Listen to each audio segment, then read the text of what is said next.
Hi, and welcome to our first Saturday music theory lesson. Today we're going to talk just kind of generally about harmony. We'll get into the real nitty-gritty specifics of it next time, but yeah, basically I suggest if you want to really study harmony, whether it's classical or jazz or really anything, because most rock music is either using harmony ideas from classical music or jazz, I highly suggest you start with classical.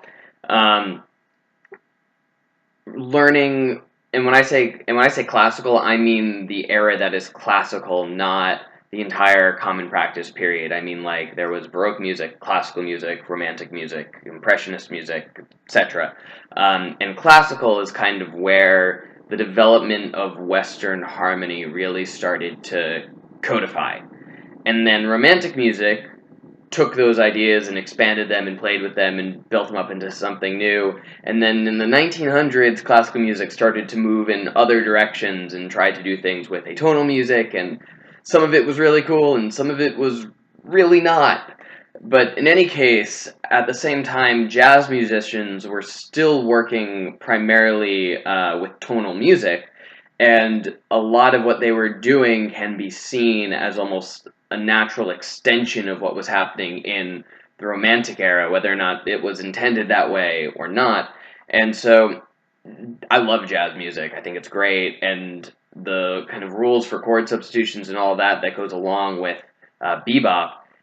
If you have a really good understanding of classical music, you are in a really good position to start learning that, and that's why for the most part I'm going to cover classical harmony before we get to jazz. Um, and I highly recommend, like I said, you just kind of get these rules down so that when jazz comes in and messes them all up, it'll still make sense. Um, yeah, and that's really everything I have to say about harmony. It's been a huge focus of Western music, probably the main focus, really, more than any other element of music.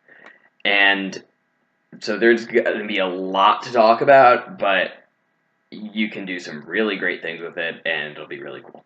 So anyway, have a great day, and hope to see you again here soon. Bye-bye.